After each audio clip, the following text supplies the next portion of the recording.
A rich woman tries to humiliate a former classmate who works as a waitress, but when a man chokes in the restaurant, everyone discovers a truth that leaves them in shock.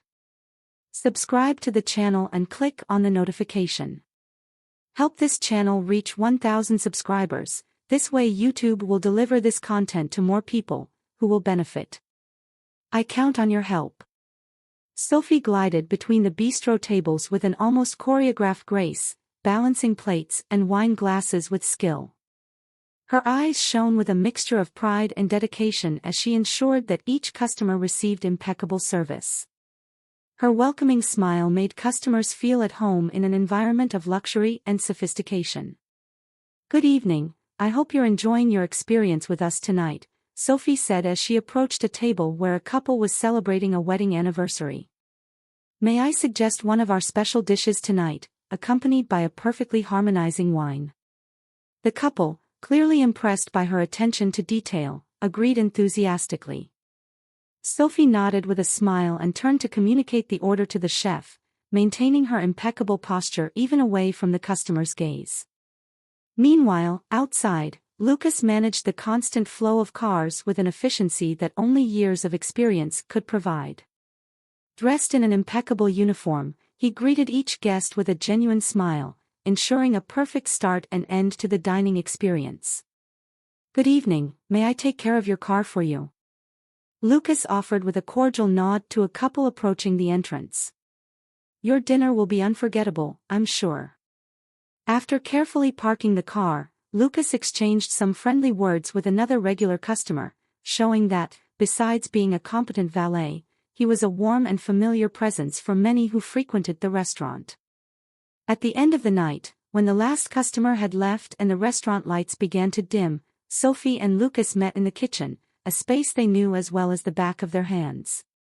They shared a cup of tea, a nightly ritual that had become a tradition between them. "Did you see the couple at table 8? Sophie began, a playful gleam in her eyes. "He was so nervous when proposing that he almost dropped the ring in the soup."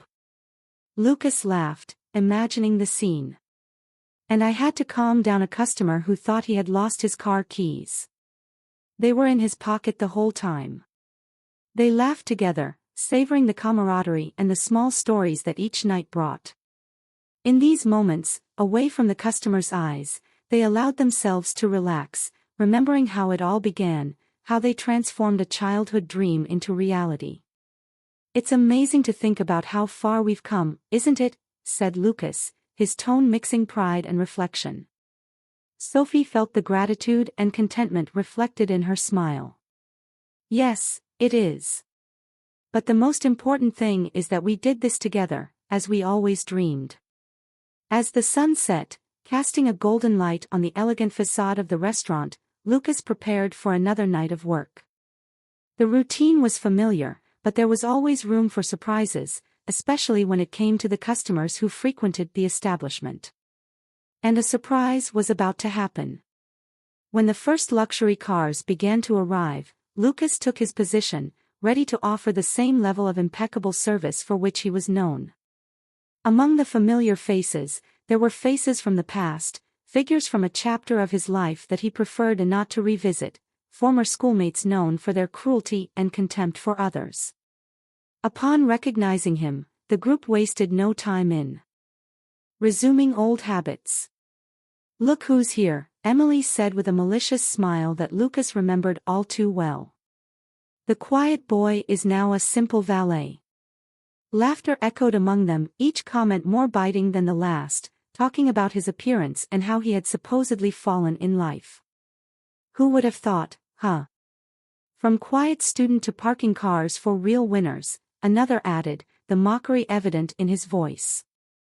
Lucas felt a tightness in his chest, the cutting words bringing up memories he wished to forget. However, his posture remained unshakable, politeness and dignity prevailing over the desire to retort. "Good evening," he said to them with a calmness that belied the inner storm. "May I take care of your car?" The exchange was brief, but each harsh word seemed to weigh tons. Despite the discomfort, Lucas remained professional, handing over the keys with a respectful nod before walking away to park the vehicle, his mind turbulent with conflicting thoughts and emotions. Later, inside the restaurant, Sophie noticed the subtle change in Lucas's expression upon returning. They shared a deep connection, able to perceive the nuances of each other's mood without words. As soon as she had the chance, she approached him discreetly. "Lucas, is everything okay?" she asked, her concern evident. Lucas hesitated, pondering the best way to explain the situation without letting the pain he felt show through. Some of today's customers were people from school. Sophie understood, knowing well Lucas's history and the challenges he had faced. "Don't let their words affect you," she said gently. "You are much more than they can see or understand." Lucas nodded, grateful for Sophie's understanding and support. "I know," he replied, a weak smile appearing on his lips. "It's just hard sometimes." "I know," Sophie agreed, placing a hand on his shoulder. "But remember who you are and everything we've achieved together. They may judge, but they don't know the true story." The conversation between them was brief, but meaningful, a reminder of the strength that came from their friendship and partnership. Lucas felt a little lighter, recognizing that, despite the difficulties, he had something that his detractors would probably never understand, a sense of purpose and the satisfaction of building something truly valuable alongside someone who shared his dreams and aspirations. As Emily and her group entered the restaurant, the tense atmosphere that hung over Lucas outside gave way to a new scene. Sophie, always the impeccable hostess, approached to welcome them with her usual smile and a posture that exuded professionalism. "Good evening, welcome," Sophie greeted, not immediately recognizing Emily. However, upon making eye contact with her, a spark of recognition lit up, bringing back memories of school days very different from those she shared with Lucas. Emily, taking advantage of the situation, didn't take long to resume her old role. "Sophie, isn't it? The studious one from the class, always with her nose in books," she began, her voice impregnated with condescension. "Who would have thought you'd end up here, serving tables? Life really takes turns, doesn't it? And to think you were the best student." The friends around Emily laughed, echoing the derogatory tone. Sophie, however, maintained her composure, choosing not to let the sharp words affect her outwardly. "I'm happy to see you successful," Sophie responded calmly, her voice not revealing the effort to maintain courtesy. "It will be a pleasure to serve you tonight. May I suggest a house specialty or a wine to accompany?" Throughout the night, Emily made a point of calling Sophie repeatedly, each request accompanied by an allusion to her supposed success and wealth or a biting comment about Sophie's position. "You must remember the school days, don't you, Sophie? I always knew I would go far. Now look, I'm a renowned doctor and you, well, you're here." Despite the provocations, Sophie continued to serve them with the same efficiency and cordiality as always, refusing to fall into a petty dispute. She realized that, for Emily and her group, wealth and status were weapons used to diminish others, a way to mask their own insecurities. While serving the group, Sophie couldn't help but reflect on the journey that had brought her here.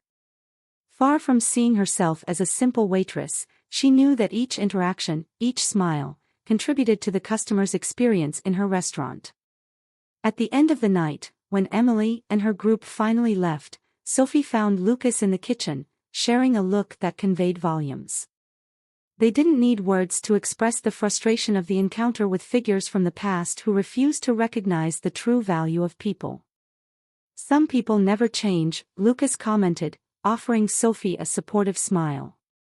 "But we changed, and for the better. We built something that's worth more than any approval or recognition from them." Sophie nodded, feeling a wave of gratitude for the partnership and friendship she had with Lucas. "We know what we're worth. That's all that matters." As night fell on the restaurant, Emily's presence within its walls made the air heavy with tension. Lucas and Sophie, already aware of Emily's malicious intentions since her previous visit, prepared for another round of provocations. However, something in her approach that night was slightly different. The barbs were thrown less frequently, although the intention behind them remained as venomous as before. "Look who's back," Emily said with a smile that barely disguised her true nature as soon as Lucas opened the car door for her. "I hope the service today is up to par with my last visit." Lucas, maintaining his composure, responded with a politeness that contrasted strongly with the contempt in her words. "It will be a pleasure to serve you again, ma'am. I hope your experience is pleasant." Inside the restaurant, Sophie received Emily with the same education and professionalism as always, despite the pain Emily's words caused her. "Welcome back," Sophie said. "May I show you to your table?" Emily, taking every opportunity to belittle Sophie, wasted no time. "It's surprising to see the best student in our class reduced to this, really. How times change," she commented with a look of disdain. Sophie just smiled, choosing not to respond directly to the provocations. "I hope you enjoy your meal," she said, guiding Emily to the table reserved for her. Throughout the night, Emily made a point of calling Sophie several times, each time launching scathing comments or boasting about her personal and professional achievements.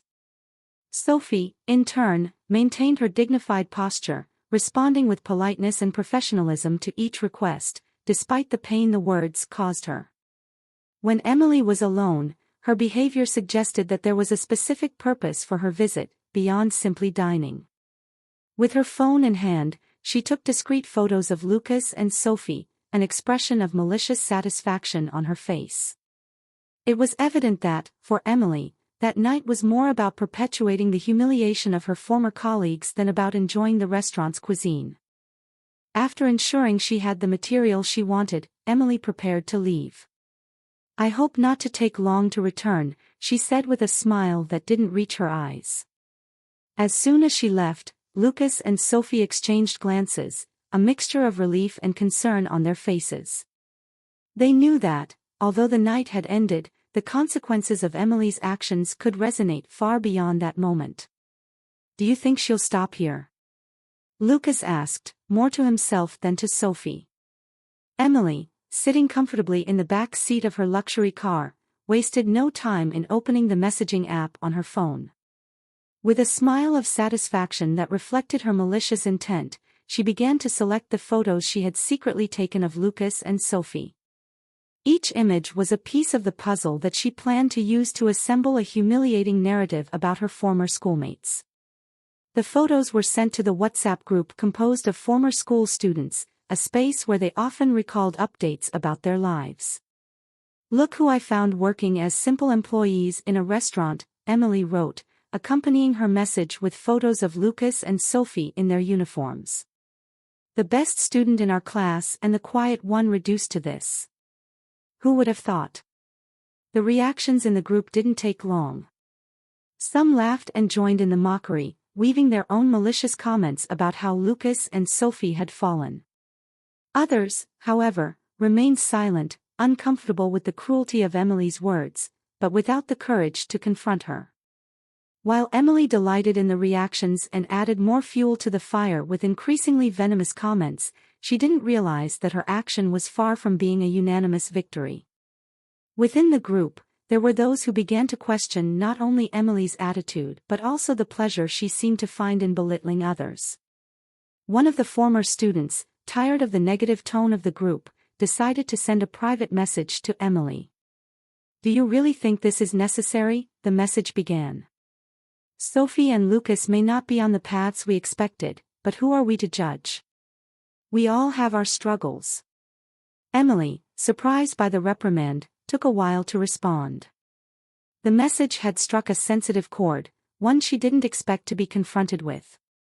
In her silence, an involuntary reflection began to take shape. Meanwhile, Lucas and Sophie, oblivious to the storm forming in the virtual world, continued their work with the dignity and professionalism of always.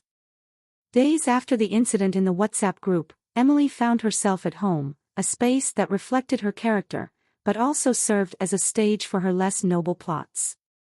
Sitting comfortably in her living room, a malicious smile outlined her lips as she typed on her laptop. The hatred from the photos had only whetted her appetite for contempt and humiliation, and now she sought to elevate her actions to a new level. If they thought that was bad, they can hardly wait for what comes next, she muttered to herself, almost amused by the plan that was beginning to form in her mind. She called an online meeting with some of the most influential and close former students to her, though she knew delighted in the prospect of further diminishing Lucas and Sophie. The computer screen illuminated her face with a bluish glow as she exposed her plan, each word distilling venom and presumption. "Just imagine," Emily began, her voice full of malicious excitement. "A class reunion to celebrate the good old days, and where else could we do it but at the restaurant where our dear Sophie and Lucas work?" The laughs and complicit smiles filled the screen, each participant visualizing the scene that Emily painted with her words. "It will be the perfect opportunity to show them exactly where they stand in relation to us," Emily continued. "And, of course, give them the honor of serving their former classmates." The enthusiasm for the idea was palpable, even through digital connections. Plans were quickly set in motion, with Emily leading the effort. The party would be meticulously planned to maximize the impact of their humiliation, with details carefully chosen to emphasize the perceived disparity between the former student's success and Lucas and Sophie's current position. While Emily and her accomplices delighted in the prospect of further demeaning Lucas and Sophie, they didn't realize they were about to reveal more about their own insecurities and character flaws than about any perceived deficiency in their targets. On the day set for the alumni reunion, the restaurant was impeccably prepared to receive the guests. An atmosphere of expectation filled the air, with every detail carefully planned to reflect the sophistication and success of the participants.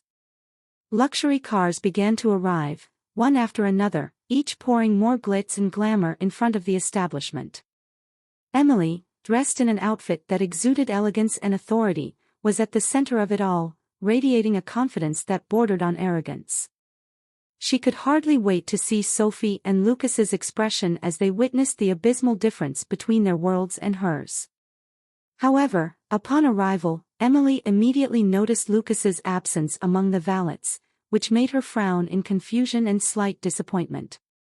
"Where did he get to?" she muttered to herself, hoping his absence wouldn't jeopardize the effectiveness of her plan.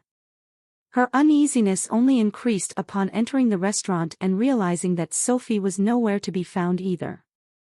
Emily's heart beat with a mixture of anticipation and anxiety. For a moment, she feared her plan had been discovered and, consequently, ruined before it even began. As the guests settled in, conversations and laughter filled the environment, all seemingly oblivious to the plot unfolding. Emily, despite trying to maintain her composure, couldn't completely disguise her frustration and nervousness. It was then that a shiny red Ferrari stopped in front of the restaurant, attracting the attention of all present.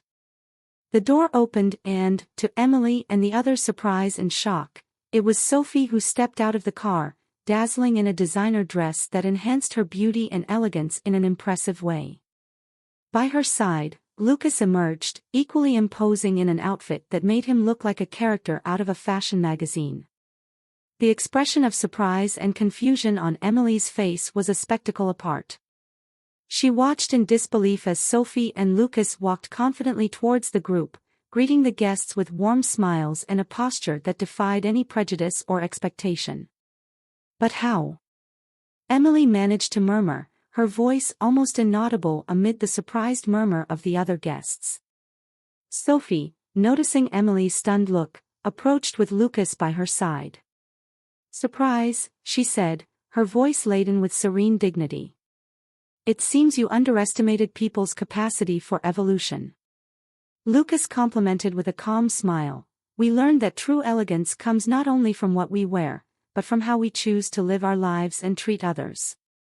The guests, many of whom had participated in the online mockery, now looked at Sophie and Lucas with new respect, while others reflected on their own actions and prejudices. Emily, finding herself for the first time without words, could only observe as Sophie and Lucas mingled with the guests, enjoying the party not as targets of humiliation, but as people who transcended the petty meanness that tried to cast upon them. At that moment, the true nature of Emily's victory revealed itself unsatisfactory. The revelation of Sophie and Lucas as owners of the restaurant silenced the room. The surprise was evident on the guests' faces, reflecting the magnitude of the misunderstanding that had preceded that moment. Emily, in particular, seemed to have been hit by an invisible blow, her expression of incredulity contrasting strongly with the confident composure that Sophie and Lucas displayed. Sophie spoke first, her clear and firm voice resonating through the now silent space. "Good evening, everyone," she began, a welcoming smile on her lips. "It is with great pleasure that Lucas and I welcome you here tonight. As some of you have just discovered, this restaurant is more than our workplace, it's a part of us, it's our dream come true." Lucas, beside her, nodded in agreement before continuing. "We wanted to take this opportunity to thank each of you for choosing to celebrate this reunion with us. And yes, it's true that in the last few days, we personally assumed the roles of our dear employees, a waitress and a valet who recently got married. We decided to give them a week off as a wedding gift," Sophie explained, the admiration and respect she felt for her team evident in her voice. "And what better way to celebrate the love and dedication they have for their work than by ensuring that the restaurant continues to operate with the same standard of excellence in their absence," she added. The room, previously filled with murmurs and laughter, was now immersed in reflective silence. Sophie and Lucas's story of humility and commitment not only to their business but also to the people who helped make it successful touched the hearts of all present. One of the former students, previously one of the most vocal in the online mockery, stood up. "Sophie, Lucas," he began, his voice laden with emotion. "On behalf of everyone here, I want to apologize. We judged without knowing the true story, without understanding the hard work and passion you put into everything you do." Other nods and murmurs of agreement arose among the guests, a tacit acknowledgement of the mistakes made and the newly discovered respect for Sophie and Lucas. Emily, still visibly shaken by the turn of events, remained quiet, her gaze fixed on Sophie and Lucas. The lesson she had learned that night was clear: true greatness is not measured by status or appearances, but by integrity, respect, and the ability to see beyond one's own assumptions and prejudices. Sophie and Lucas, in turn, accepted the apologies with grace and dignity, their posture not vindictive, but open and welcoming. "We all grow and change," Sophie said, looking at the gathered faces. "The most important thing is to learn from our experiences, to strive to be better every day." The atmosphere of renewal and mutual understanding that had been established at the party was abruptly cut by an unexpected incident. One of the guests, amid animated conversation and laughter, began to choke, his expression quickly passing from discomfort to panic. The sounds of celebration gave way to shouts of alarm and confusion as everyone turned to the man, uncertain of what to do. "Someone help, he's choking," a voice shouted, the urgency clear and frightening. Eyes turned to Emily, the supposed doctor in the group, expecting her to take control of the situation. Emily, caught off guard, felt the weight of all expectations on her. Her face paled and, for a moment, she stood still, the consequences of her lies finally catching up with her. "Quick, someone," they insisted, but she remained frozen, unable to move or respond. The truth that Emily had hidden for so long was about to be revealed in the most dramatic way possible. With the entire room waiting for her action, she finally found the voice to confess, though it was just a whisper almost lost in the chaos. "I'm not a doctor," Emily admitted, her confession sending shockwaves through the room. "I lied." The revelation left everyone stunned, but there was no time to process the magnitude of Emily's lie. A man's life was at stake and actions needed to be taken immediately. It was Lucas who acted without hesitation, crossing the room with determination. He approached the choking man, his expression calm but focused. With the precision and tranquility of someone with first aid knowledge, he positioned himself behind the man and efficiently applied the Heimlich maneuver. After a few tense moments, a piece of food was expelled and the man began to breathe normally again, thanking Lucas between gasps of relief. Relief spread through the room like wildfire, replacing the previous panic. Gratitude and admiration for Lucas were evident in the looks of all present, while Emily retreated, ashamed and isolated by her dishonesty. "You saved his life," Sophie said, hugging Lucas, her voice full of pride and relief. Lucas, a bit surprised by how quickly everything happened, just nodded, happy to have been able to help. "I guess attending all those first aid classes paid off after all," he said with a modest smile. The incident not only saved a man's life but also served as a decisive moment for all present. Emily, confronted with the consequences of her lies, found herself forced to face not only the judgment of her peers but also the judgment of her own conscience. In the wake of Lucas's heroism, as guests were still assimilating the turn of events, the entrance of a middle-aged woman and man introduced another surprising element to the night already full of revelations. The woman, with a perplexed expression, spotted Emily and immediately addressed her, her voice laden with disbelief. "Emily, what are you doing here?" she demanded to know, glancing at the clothes Emily was wearing. "Those are my clothes. How dare you wear them without permission?" The man beside her, equally confused and visibly irritated, joined the questioning. "And why is my car parked outside?" "Emily, you were only allowed to use the car to take our son to his activities, not to go to parties." The room, already silent after the previous incident, plunged into an even deeper state of shock and surprise. Emily, now the center of attention for all the wrong reasons, seemed to shrink under the looks of judgment and disbelief from all present. She tried to formulate a response, her words stumbling over flimsy excuses and incoherent explanations. "I just wanted. I thought." Emily began, but her voice failed, the truth of her situation becoming painfully clear to everyone. The woman, now clearly identified as Emily's employer, shook her head in disgust. "This is unacceptable, Emily. We trusted you and you abused that trust so blatantly. You're fired," the man added with a coldness that summed up the feeling in the room. "And you will reimburse us for the unauthorized use of the car. Also, I expect all my keys to be with you." Emily, facing the reality of her choices and the consequences they brought, had nowhere left to hide. The false image she had created of herself crumbled in a matter of seconds. Wordlessly, she ran out of the restaurant, leaving behind a trail of disappointment and betrayal. The revelation of Emily as a nanny and not the rich doctor she pretended to be served as a stark reminder of the futility and danger of false appearances. As she fled the scene of her own disgrace, the restaurant guests, especially Sophie and Lucas, contemplated the volatile nature of truth and the importance of authenticity.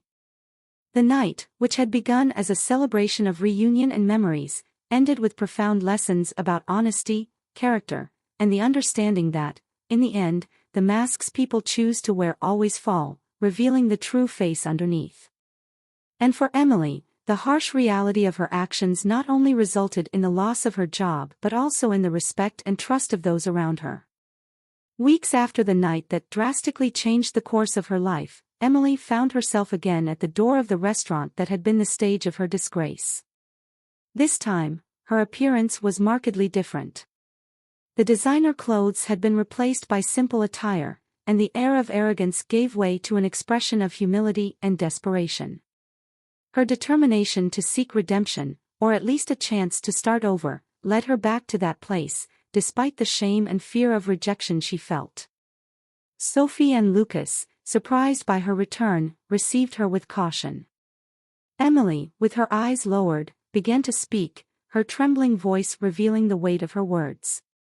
"I know I don't deserve anything after what I did, but I'm here to ask for a chance. I was fired and I'm struggling to support my 1-year-old son. I need a job, anything you can offer me." The silence that followed was laden with tension and uncertainty. Sophie and Lucas exchanged glances, pondering the situation. The hurt from Emily's past actions was still palpable, but they also recognized the courage necessary for her to present herself in that manner, asking for help. Lucas eventually broke the silence. "We believe in second chances, Emily. But we need you to understand that trust is something that is built over time and through actions," Sophie added, her voice firm but not devoid of compassion. "We're going to offer you a job here, but start knowing that every position in this restaurant has its value. If you show dedication and genuine desire to change, you can grow with us." Emily, hearing these words, felt a mixture of relief and gratitude so intense that she could barely express it. "I promise I'll do my best," she said, tears shining in her eyes. "Thank you for this opportunity. I won't disappoint you." Subscribe to the channel and click on the notification. Help this channel reach 1,000 subscribers. This way YouTube will deliver this content to more people, who will benefit. I count on your help. In the months that followed, Emily worked hard, demonstrating a dedication that surprised many of her coworkers. Her humility and willingness to learn caught attention, and gradually, she began to rebuild the trust she had lost. Sophie and Lucas observed her progress with a mixture of caution and hope. They knew that the path to redemption was long and sometimes tortuous, but they also believed in the transformative potential of repentance and hard work. Sophie and Lucas's gesture of benevolence not only provided Emily with the chance to support her child but also offered her the opportunity to prove to herself and others that people can change. And by accepting her back, Sophie and Lucas reaffirmed the values of passion and humanity that had always guided their lives and business, reminding everyone that sometimes the greatest strength lies in the ability to forgive and help those who have fallen to rise again.